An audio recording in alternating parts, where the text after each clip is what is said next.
This is Lagoon Radio.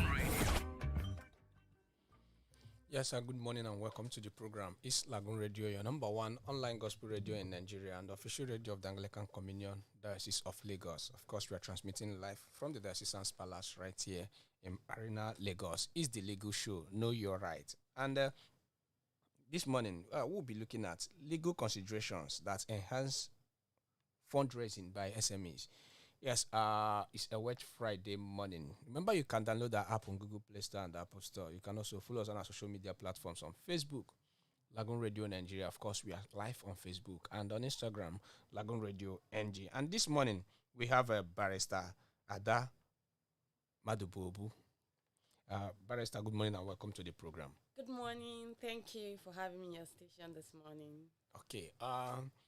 When we talk about legal considerations to enhance fundraising by SMEs, what do we mean by these legal considerations? Yes, I think before going to that question, I would just like to, lay some background as to who SMEs are and, the issues they face and why we have to look to legal considerations to be able to help them with their fundraising endeavors. So SMEs really, I would just say small and medium enterprises. You can add the micro enterprises to that as well. There's no universal definition. Countries try to adopt their own definition, and in Nigeria, as you would expect, we have different definition from the CBN, from the SME Development Agency, and Ministry of Finance. But we can say that when you aggregate the definition, it sort of refers to enterprises that their turnover is less than 100 million per annum, or enterprises that have less than 300 employees. So essentially, if you look at it, it would seem like most enterprises in Nigeria fall under this category. And so really and truly, the Nigerian labor force, SME is the biggest employer here. It's just that we then have those in the formal sector and those in the informal sector. And sadly, we seem to have more in the informal sector. And that is where we have a lot of problems coming. Both those in the formal and informal sector face a lot of problems. And, these problems are attributed to the fact that we don't have a deep financial system in Nigeria. So access to finance to stimulate growth and development for these enterprises is a problem. And, we have issues of infrastructure deficit. There's just a lot of odds against them in the Nigerian scenario. So that's why you could see a business you've known for years still operating at the same level after so many years with no growth, no expansion. And some along the way disappear.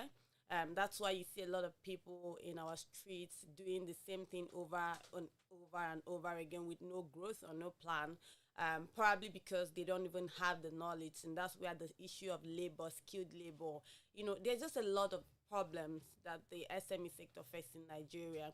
And the place where legal issues or legal considerations come to play is even the fact that some SMEs start on the wrong footing. First and foremost, we must appreciate that to get it right, you have to start on the right footing when you are setting up your business. So, the lawyer needs to be there to support you in terms of guiding you to the right vehicle to have there when starting up. So, when I say legal considerations that can enhance fundraising by SMEs, I'm essentially talking about how SMEs can put their house in order from day one and put their best foot forward, from a legal perspective, in order to be very appealing to investors. And this is an aggregate of different things. It starts from how you organize your shareholding structure. It starts from how you have your business, plans put up for you. Which vehicle are you going to set up? All of those things, managing your risks and a lot. We'll delve into them more as we advance, but that's essentially what I would define what today is about to me here. Okay, you mentioned some small businesses are disappearing from the face of the earth after a little while, especially in Nigeria.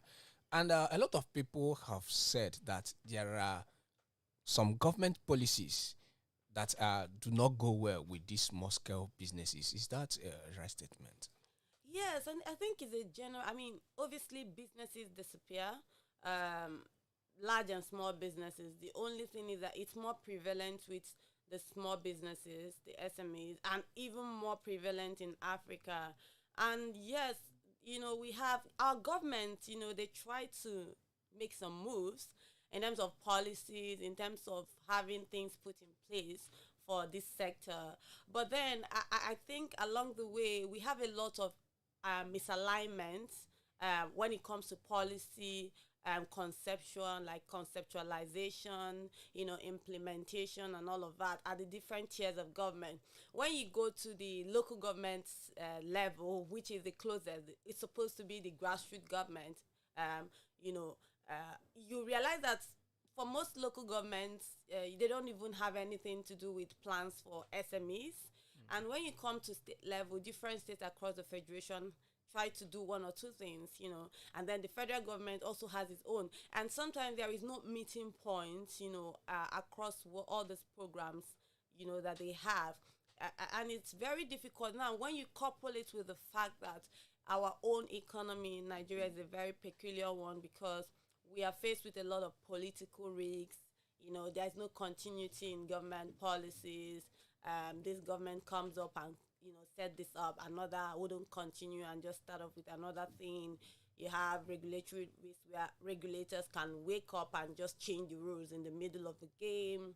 And we now have economic risks as well, that the fact that our economy is a monotonous one where we're supposed to, we predominantly, the earnings of this country come from our oil and gas exports. And then in a COVID-19 era and in an era where oil prices are depreciating and everything, we need to sustain ourselves as a country. Most are coming from oil revenue, and then we are stuck in the middle of reduced earnings, right?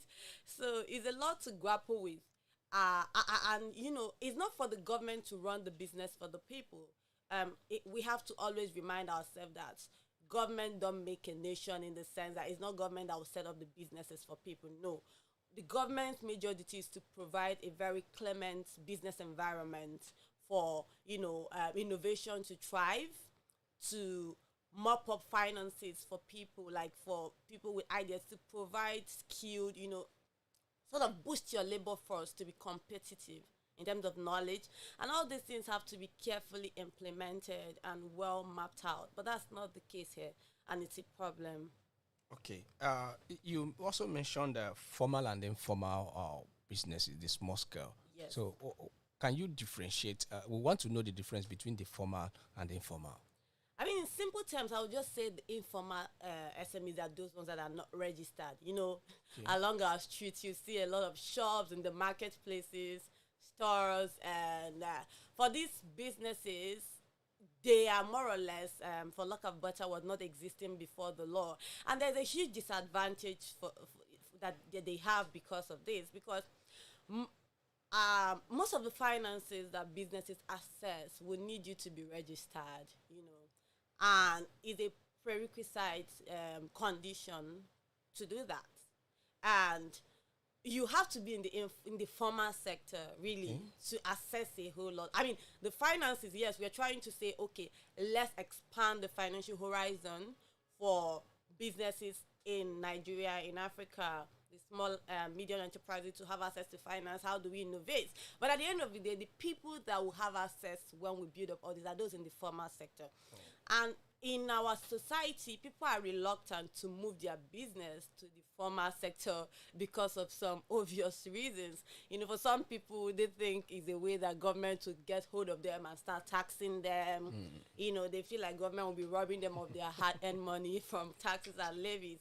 The sentimental thing, and you can understand that in this part of the world because of the way government have the records of government in terms of how they lead the people and govern. There's some level of distrust, and you can understand where that's happening. But be that as it may, I think it's always in the best interest of businesses to be in the formal sector, because you are available, you are prepared, you see yourself putting your house in order, generally, and you are able to apply for this finance opportunities, grants, loans, all of that.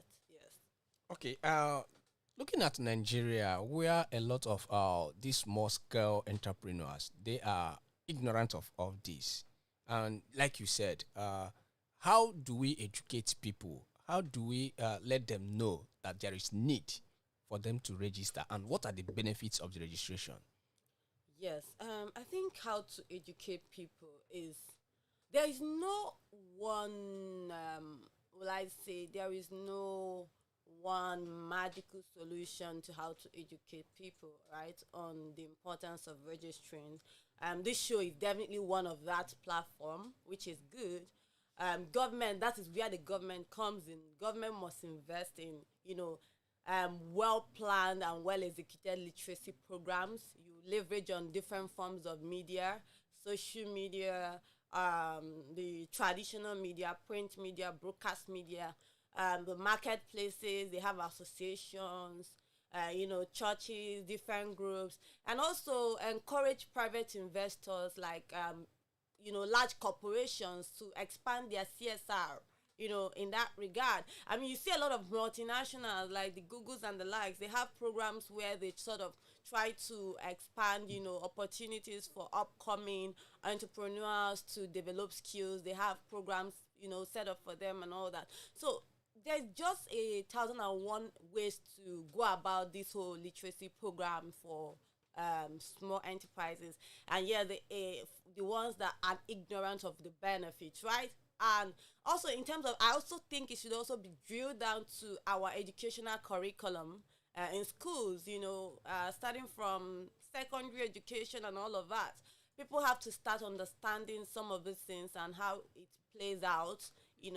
Some of our curriculum in school, they are very redundant, for lack of better words, very redundant, that when you compare them with what you see in other climes and jurisdictions, they're not competitive enough to set people up to think on their own, to lead innovative thoughts, let alone even knowing, how to build the big empires and all that. So most times we from this part of the world, we have to learn and learn all of this on our own. Now coming to the benefits of registration and playing in the formal sector, like I said, there are a lot of benefits. One is you are visible to potential investors. Now if you register, let's say you have a small business, and now even the law in Nigeria, there's a recent law that was passed last year, the KAMA, that repealed the old. So KAMA is Companies and Allied Matters Act. We had one that had been there for like 30 years, and it was replaced last year with a new one. And some of the provisions of that law are very innovative, forward-looking, trying to encourage SMEs. It says you can have your company with just one shareholder. For small companies, that's companies that have turnover of less than 120 million naira. When we say turnover, it's like your total sales in a year, and you don't have, your net asset does not exceed 60 million. For those sort of companies, you can just, what do we call it? You don't have to comply with some of the intricacies of the law for, corporate governance, like having your annual general meeting, all those intricacies. So it's more straightforward to run your business as a small company. You are visible, like I said. You meet requirements for most loans. If you think about the Bank of Industry, we have what we call the Bank of Industry that provide loans to SMEs. You have to be registered. When CBN released its COVID-19 support fund last year, the requirement is that you have to be registered. When the DFI, the likes of African Development Bank, IFC, as International Finance Corporation, tried to release, their SME support loans to banks and all that to be able to fund SMEs. They also require that, some of the things the bank will have to do is to check that this SME is duly registered, right? And also being registered helps you to, you have a proper bank account for the company, you are borrowing, you have credit history. You are forced to organize your house because you need to have corporate governance structure set. That it's not the one that if you earn money today, you spend it like that. No. If you decide to go through the route of being a company, I mean, there are other registration options. And that is why you need a lawyer, because you need to be properly guided as to which will be suited to your objective at any given time in the evolution of the business, right? So if you go for a company, as the shareholder, you're different from the company in terms of legal personality. You're not the same in the eyes of the legal. People are two different persons. And the company is on its own. So you don't take the money from the business and just spend it on yourself. You have to account for it. You need to do things properly. And these are things that when investors see, they have confidence. And also, you are moved to research more about what you do, to know your competitors, to know how to innovate, to know how to get your own share of the market. Like some of the people in our informal sectors that dwell so much on importing things and reselling. If you're registered and you start thinking along the line of the sustainability of that approach, you may start thinking of, okay, how do we start manufacturing this in Nigeria, and what market do we cover? I don't know how many of them that know that, we recently have this African free trade zone, African continental free trade zone that is being implemented, which is like African countries coming together to say, let's have like a free trade zone arrangement where amongst African nations, we can freely trade what we produce in our different African nations. So if you're in the formal sector, you are privy to this information, you look out for these sort of things, and you start thinking, okay, if the African, gates of the African country will be open to entrepreneurs from different part of the continent, what do I need to do to start strategizing to benefit from this? How do I expand my market? And that will also inspire you to start thinking, okay, my global competitors, what are they doing? How do I even grow my labor force to be skilled? So you start looking on a forward, you have this forward-looking business approach to the way you run your business. So it becomes a business that you are running, and it's not just what you are doing to sustain your livelihood. Okay, you're still listening to our legal program, Know Your Rights, on Lagoon Radio, and we've been talking to Barrister Ada Madubobu, and we are talking about legal considerations that enhance fundraising by SMEs, and I am enjoying it. I know you too. You're enjoying it too. We'll go on this short break. When we come back, we'll look at why you need a lawyer properly, and also how to raise fund for these small scale businesses. Keep listening to us. We'll be right back.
This is Lagoon.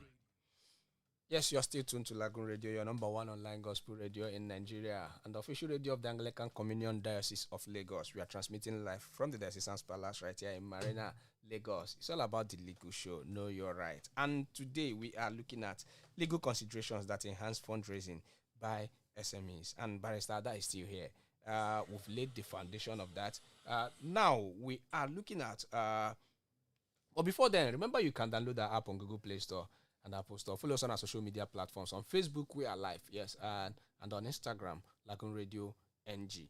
Yes, Barrister, let's look at why do I need a lawyer on this? Okay, that's a very, very good question, because I think because of the way in our particular experience in Nigeria, sometimes SMEs see lawyers as liabilities because for them, you have your marketing to do, you have operations to run, and these are where you should put money to get more money. And I wouldn't say that, having to invest in your, operations, marketing, all of that is bad. No, it's actually very good, trying to grow your business. But you really do need a lawyer. And the reason is because there is really no form of business you want to do and you want to be successful that would not be backed by the law. You must be operating within a set legal framework, and without a lawyer, you don't know the legal framework. And it also exposes you to a lot of risks. So you need a lawyer for risk management purposes as a business. You see sometimes some businesses dabble into agreements, and there's one that I heard recently. I was just laughing. So it was an agreement, they needed to do something, they just downloaded it from the internet, and then they signed. Later, when there was a dispute, they realized that, the governing law of the agreement was in New York, and the dispute was supposed to be settled by arbitration in New York and all that. This is just a very simple, straightforward agreement between two parties. So you need a lawyer to hold your hands through the process. It starts from, what vehicle are you going to set up? How do you manage yourself? What are the requirements of the law? Taxes, from a tax perspective as well. What are the taxes? And really, under our tax law now, small businesses that are small companies, the one the law categorizes as companies, that's under the tax law. Because, interestingly, the definition of small company under the comma and the tax is different, I think is not a correct approach, but that's one of those things. So under the tax law, small company is one that earns less than that has less than 25 million naira turnover in a year. They're exempt from payment of companies' income tax. Okay. You get? So you may not know that you may be running when you are still a small company and you don't know you have this exemption. The lawyer will help you know, when sometimes people say, these people are collecting these levies from us, those people are charging us this, charging us that. Some of them, the lawyer will be able to advise you as to which one you should pay and which one you should not pay. I was speaking to one of my friends and she said, this person said we have to pay withholding tax on this. This person will supply this service is saying that, they will withhold VAT. I said, no, it's not you that is the supplier that pays VAT, it's the consumer. You are supposed to charge VAT. So these are some of the things that you don't know. And why it's not been enforced, let me not say it's not been enforced, whilst there is the notion that, nothing is happening in terms of an enforcement perspective, it's a law, and you don't know when the government will decide to enforce them. So it's even from a best practice perspective, if you are building a business that you hope to expand in the nearest future, the foundation is important. So the lawyer helps you with your documentation, protects you when it comes to employer-employee relationship. There's just a lot. Even nowadays, we lawyers, we also, like, I'm a banking and finance lawyer, and I do also tax and some M&A, and we also know businesses of our clients. So we're not just lawyers that know the law. We know, we are very versed, we are commercially aware, so we understand what the economy is saying. We're able to have these conversations with our clients, at least just on a very informal basis. We have, lawyers also have networks. They're able to link you up. You say you need this, your lawyer can think through and say, okay, I think I have this client that's looking to do this. So we are sort of intermediaries in that area. So there's just 1,001 reason why you need a lawyer, and it's important that, businesses get a lawyer. Okay. Now, talking about, having said this now, after getting a lawyer, how do I raise the funds? That's a very interesting question. And that is where you distinguish between those who are passionate about the business they are doing and those who are just, just trying it out. But I know that for most people, it's not that they don't have the passion, it's probably, lack of information, So there are many ways to raise funds for businesses. I mean, one I would expect everyone to know is personal savings, right? Okay. Anyone that is setting up a business should at least have some, personal savings. Now, I know there are a lot of business, they are capital intensive. You may have a lot of ideas, but you don't have enough money and savings. That shouldn't discourage you, because some of the biggest businesses you see today, they started off without any funds. So fund is a limitation to growth and, business development. But it shouldn't be the it shouldn't be what we kill the idea, But personal savings is one way. Family and friends, for those who are able to, mop up funds from family and friends. You also have grants. Grants. These ones are the ones where you have a lot of NGOs, international NGOs. Even in Nigeria, you have the Tony Elumelu Foundation that, provides that grants to like African entrepreneurs. And you have sometimes, I think some banks, Access Bank, they do all this pitch turn where they have, they sort of invite entrepreneurs to pitch. And a lot of NGOs is just to utilize the internet properly, to find them and find the conditions, It may be that when you see the requirements, you have to do a lot of homework, and you really have to, and understandably so, there's a lot of businesses competing for the funds. So you have to put the best proposal out there. And sometimes the mistake people make is to get third parties to do the proposal for them. I think it's okay to get third party support, but at that early stage of your business, you should be leading the way. You should know the business in and out. Know your business environment, your competitors. What's your advantage? What is your proposal? What are you bringing to the market? Like the new stuff you're bringing to the market. You should know how to align this, and some of this you probably have to go to conferences, seminars, take online courses to know them. You have I've talked about grants from NGOs, sometimes from international organizations as well. You also have loans from banks, commercial banks. I know people are very wary of loans because of the interest rate. Some people think it can be quite expensive and all that. But whilst I know that, yes, we have double-digit interest rate in Nigeria and it's quite high for businesses, I think also if you have a well-planned business model for what you want to do, you'll be able to assess the type of loan you need, and you'll be able to utilize the fund well such that you get returns and pay off the loans. Businesses shouldn't shy away from loans. The reason why people put it, the idea of the banking system is important for businesses to know that is people who are not entrepreneurs save their money for safety. The bank is there to mop up the funds and channel and allocate them into very productive ventures, right?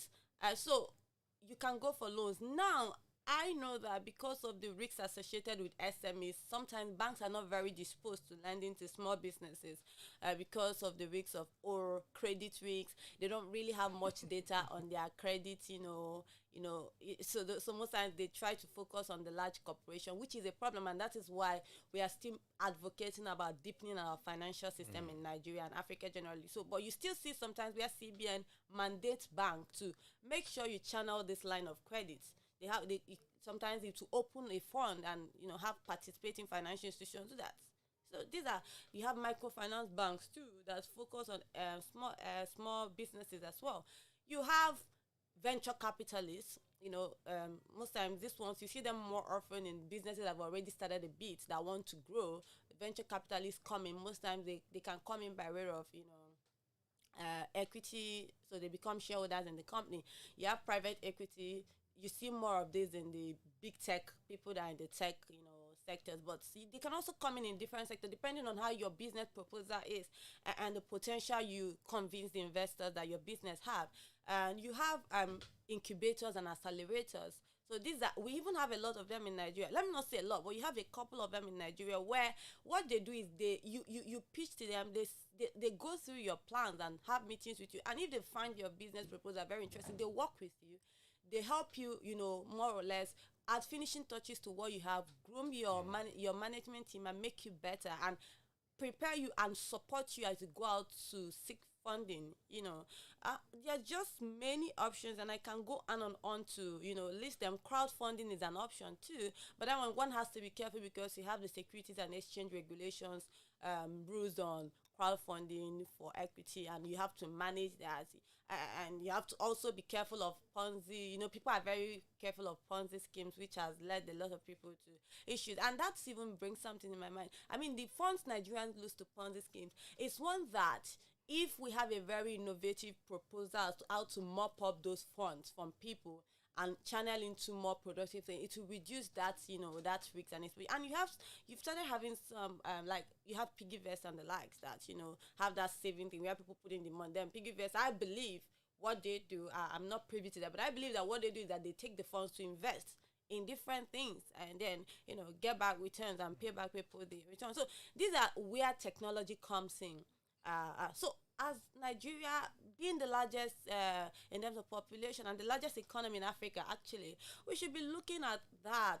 We have potentials. Yes, we do have. Presently, our economy is not in the best shape, and also the fact that we are constrained in terms of foreign revenues and earnings as a country. Yeah, but the call for diversification can only be achieved, yes, with government providing the right environment, but then the citizens have to understand that our destiny is in our hands. When it comes to leading innovative ideas, what makes a nation is how innovative our people are, and try to strive to, excel. Yeah, I know we have, the constraints of the kind of governance environment we have, but we have to be, playing our part as well. And yes, most of us or some of us are doing that.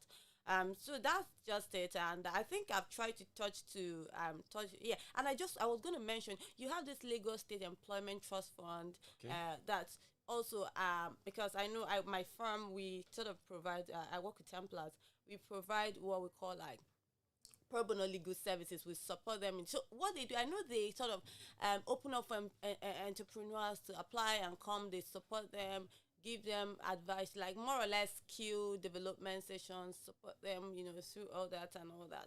So these are things that SMEs should be looking out for. Also, mentorship. Sometimes you see a lot of established. I know there was a time the former CEO of Access Bank, Agimok, where they had this opening for a mentorship, and you see a lot of established, people in the market, in the industry, in different sectors. They open up this mentorship opportunities for young entrepreneurs to sign up.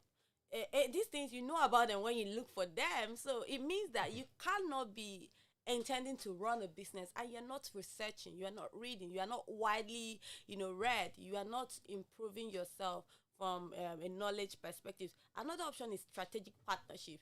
You have the idea, you know what you want to do. Who has the funds? You have to search for who has the funds. Oh, so and so, I do have this funds. Look at what I'm looking at. Can we partner to execute this?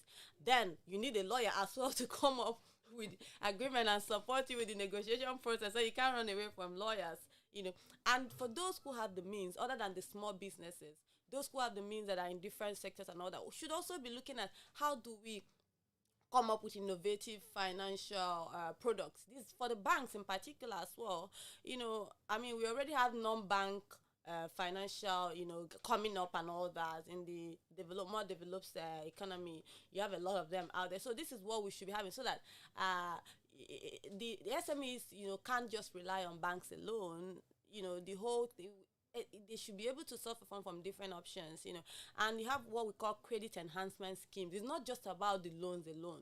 Things like, there was a time CBN set it up, like guarantees, where CBN would say, okay, lend to this, I guarantee to pay if they don't. So there's a way it works, like guarantees. And, there are different credit enhancement products that can be out there. That's where you have the likes of hedging instruments. Yeah, but sometimes some of these hedging instruments are actually, somehow it seems they're affordable to the bigger corporations because of sometimes maybe they seem complex, expensive to afford. But that is where innovation comes in. How do we make this more accessible to the smaller businesses? And I know that a number of entrepreneurs, young minds are thinking through all these issues and trying to see how do we bridge this financial gap. But then the SMEs themselves need to be prepared to benefit from that. They need to be well equipped to be competitive. And when we talk about building these businesses, we are talking about businesses that you'll be exporting. I mean, besides servicing the Nigerian market, you are looking at exporting to other African countries, to the rest of the world, having products that are competitive enough, that you can access the global value chain and be able to earn revenues, bring in foreign currency to the country. And we stop having this issue of every time we are constrained. Naira is falling, and it's a lot of things to deal with. And it's not a one day thing. It's not a problem that. So the issues are not things that will be solved in a day. No. But when you have deliberate and well planned government policies that are monitored properly in terms of implementation and evolve, governments are improving, engaging stakeholders, our SMEs, the people in the SME sector, they are on their own growing in knowledge and skills and all of that. And government is putting in place the investment climate is conducive. Infrastructure, when infrastructure has to be there, power, road, train, all of that, they are there, and we are ready. It's not a one day thing. It's like a process. So these are things that we need to work together to achieve all of this, and we believe we'll be stimulating growth and development. And when that happens, it means more employment. It means better standard of living. It means better schools. It means we'll be on a better footing to be a better nation. Okay, having said this, let me take this question. Okay. In a nutshell, what's the role of Islamic banking in small-scale businesses, and why should we embrace Islamic banking? Yes, I think for sometimes we have because we all come from different religious background, and some people when they hear Islamic banking or hear any banking that probably have some religious connotation, they may have concerns, and that's understandably so. But I think it's also helpful to know that Islamic banking doesn't mean you profess the Islamic faith or anything close to that. No, it's just like just like some of the things we see in our Nigerian legal system and English legal system that we borrowed could be traced to some of the provisions of the Bible, even though they're not expressly said now. Islamic banking is just let's say financial products. They tend to offer financial products that sort of have some draw from Islamic rules on financial support and all that. And I think the main distinctive feature they do have is the non-interest basis. So they don't tend to, they have a way of, gaining from it, but it's not the way you see it in the commercial, banking, or just other non-Islamic banking perspective where you have returns, and so they have a way of structuring it. Sometimes they can in form of risk sharing. I mean, they have different products. So to the extent possible, you can apply. I mean, some of the commercial banks, they obtain Islamic banking products to be able to fund some of SME ventures. As expected, when they obtain those loans from like the Islamic development banks and all that, they usually have specific, what do we call it? They usually have specific businesses they channel it to, right? So it's what it is. Some of the roads you have in Nigeria are developed with the Sukuk Fund, which is a bond issued based on Islamic law. So I think one has to distinguish that you are taking from it doesn't mean you have to profess the Islamic faith. It's just a financial product that is, that sort of has, and if as you have a Christian development bank that thinks there is a financial product that can be built based on the provisions of the Bible, by all means, you float the product. You get, so it's really what it is, and there shouldn't be a problem, benefiting from that. Oh, I wish we had more time. We have more time on the program. I'm learning a lot, and I hope you too. You're doing so. Finally, Barrister, what's your advice in 30 seconds? What's your advice to small scale and medium scale entrepreneurs? I would say take the bull by the horn. Okay. There are only two things that can happen. You either fail or succeed. And even what we call failure is actually learning. So read widely. Okay. Be prepared. Do what you need to do to set yourself in motion. It's not a one-day event, so don't expect it to happen in 2 months. It's really work. It might take a year, 2 years. But the most important thing is that you are ready for it, and it will all go well. Okay. And get a lawyer, please. Take the bull by the horn and get a lawyer. Thank you, Barrister, for talking to us this morning. Thank you. We hope to see you when next we call on you. In fact, I believe we should have a part 2 of this. Absolutely. I think that would be nice. Thank you. Okay, and thank you for tuning in and thank you for listening. It's the Legal Show on Lagoon Radio. Thank you, everyone, for listening. And also thanks to our producer, Olumakaiye, for pressing the right buttons. Till we meet again next week with another bomb-back topic. Do have a lovely day and enjoy your weekend. From me, Anosike Chimezie, is goodbye.